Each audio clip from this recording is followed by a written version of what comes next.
Que satisfação poder estar com todos vocês aqui novamente no nosso canal do YouTube. Que história é essa? Que história é essa que nós vamos contar sobre a Revolução Russa, sobre a Revolução dos Bolcheviques? Você conhece essa história? Não? Agora vai ter a grande oportunidade de saber detalhes do que aconteceu na Revolução da Rússia. Mas primeiro, seja bem-vindo, seja bem-vinda. Se você está nos assistindo pela primeira vez, volte mais vezes e se inscreva, inclusive, no nosso canal para receber vídeos como esse em primeira mão.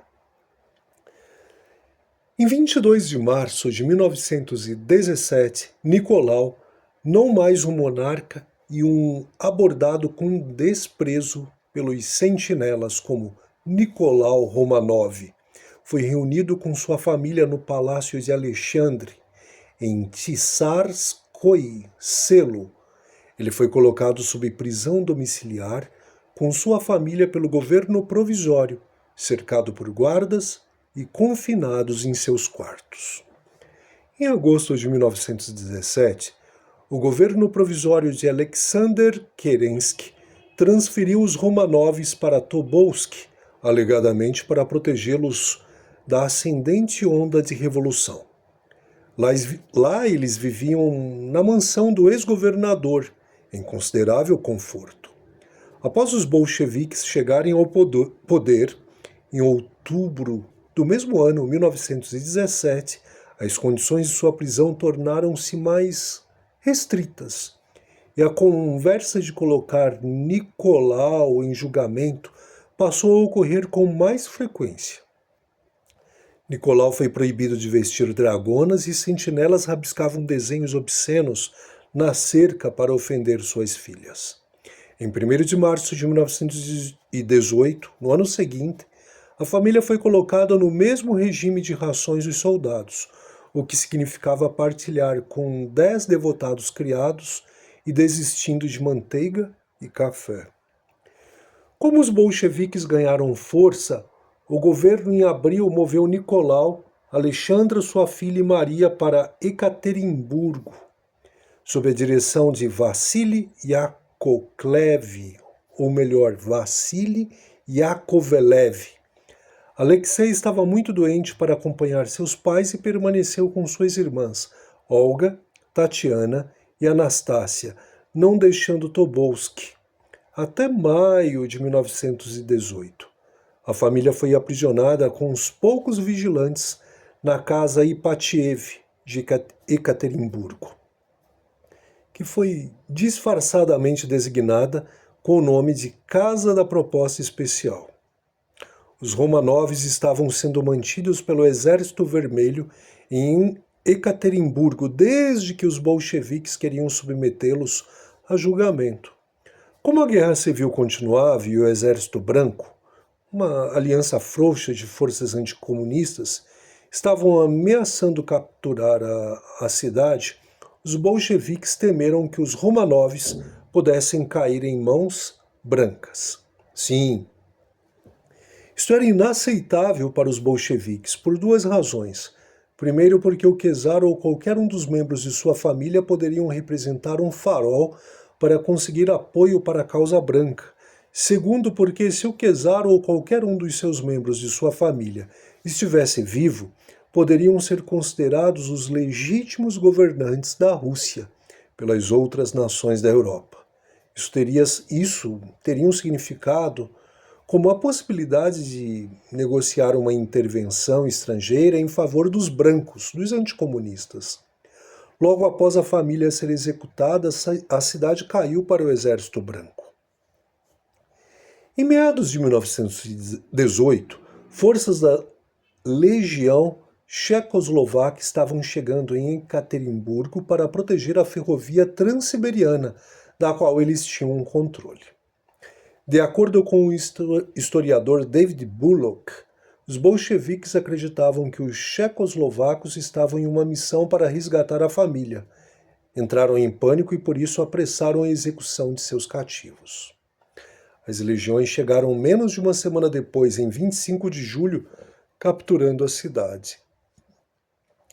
Durante o aprisionamento da família imperial, No final de junho, Piotr Voikov dirigiu cartas em francês para Akas Ipatiev, afirmando ser um oficial monarquista que procurava resgatá-la, composto a mando do Tcheka. Essas cartas, juntamente com as respostas dos Romanov para elas, escritas quer em espaços brancos ou nos envelopes, acabaram sendo usadas pelo governo de Lenin para justificar o assassinato da família imperial. Sim, pela meia-noite do dia 17 de julho de 1918, Yakov Yurovsky, comandante da Casa da Proposta Especial, ordenou ao médico dos Romanov, Dr. Eugênio Botkin, que acordasse a família e pedisse que se vestissem sob pretexto de que eles seriam transferidos para um local seguro devido ao crescente caos em Ekaterimburgo. Os Romanov foram então levados para uma sala. Nicolau pediu a Yurovsky que trouxesse 2 cadeiras, para que o Czarevich Alexei e Alexandra se sentassem.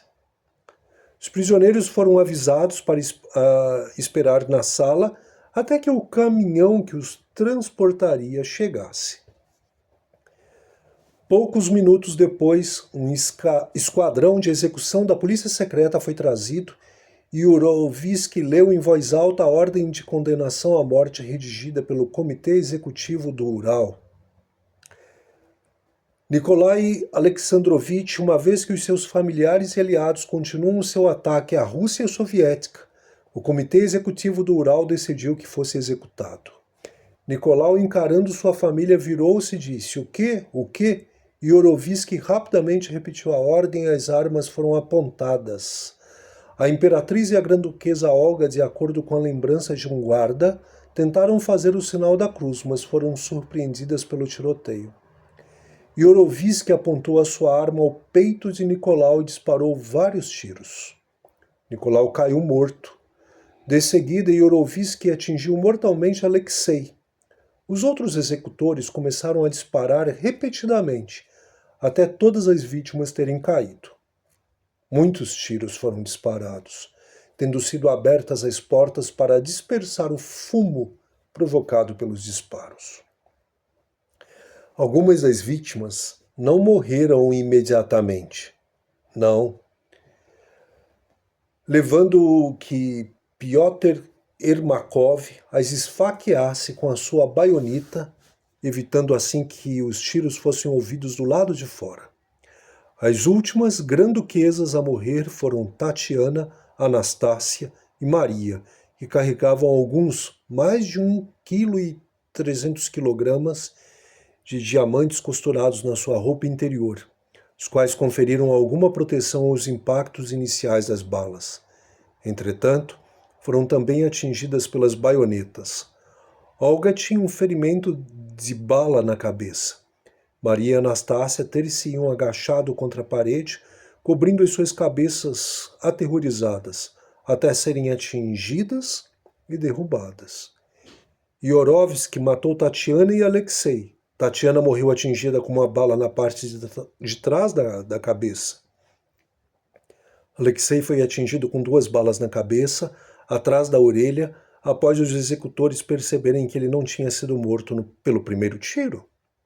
Anna Demidova, empregada de Alexandra, sobreviveu ao ataque inicial, mas foi rapidamente esfaqueada pelas costas até a morte, contra a parede, enquanto tentava defender-se com um pequeno travesseiro que ela tinha trazido consigo, preenchido com joias.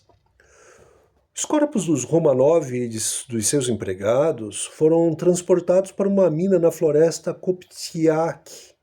Foram despojados de suas roupas e valores, empilhados e queimados, enquanto Yurovsky fazia um inventário das joias. Os corpos foram colocados numa vala rasa e regados com ácido sulfúrico. Yurovsky tentou sem sucesso provocar o colapso do teto da mina com uma granada de mão. Não tendo conseguido, mandou que seus homens cobrissem os corpos com terras e ramos de árvores. Os executores voltaram à mina no dia 18 de julho e retiraram os corpos para os sepultarem em outro lugar, pois a mina foi considerada pouco profunda. Durante o transporte às profundas minas de cobre a oeste de Ekaterimburgo, em 19 de julho, o caminhão Fiat que transportava os corpos ficou atolado num buraco da estrada perto de Porosenikov Log, Prado do Porco. Yurovsky decidiu então fazer o enterro perto da estrada onde o caminhão se tinha imobilizado. Seus homens deitaram os corpos para uma vala com apenas 60 centímetros de profundidade, tendo ainda sido novamente mergulhados em ácido sulfúrico, suas faces esmagadas com coronhadas de rifle e finalmente cobertos com cal virgem. Com o objetivo de confundir quem viesse a descobrir os 9 corpos numa das valas, Yurovsky decidiu sepultar o Czarevich Alexei e uma de suas irmãs, Maria ou Anastácia, num outro local, afastado, cerca de 15 metros do primeiro. Alexei e sua irmã foram parcialmente queimados, batidos em fragmentos com pás e deitados para uma vala menor. Na manhã seguinte, quando rumores se espalharam em Ekaterimburgo sobre o local do descarte, Yurovsky removeu os corpos e escondeu-os em outros lugares.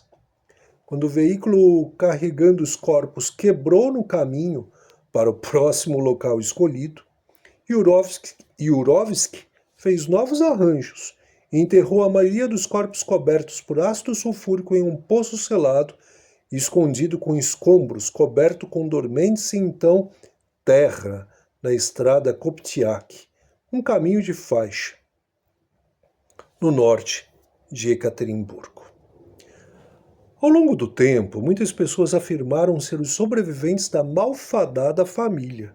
Em maio de 1979, os restos da maioria da família e seus retentores foram encontrados por amadores entusiastas que mantiveram a descoberta em segredo até o colapso do comunismo.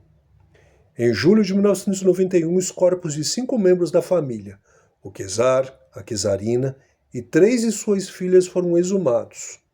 Após a identificação por DNA, os corpos foram sepultados com honras de Estado na Capela Santa Catarina da Catedral de Pedro e Paulo, em São Petersburgo, onde jazia a maioria dos outros monarcas russos desde Pedro o Grande.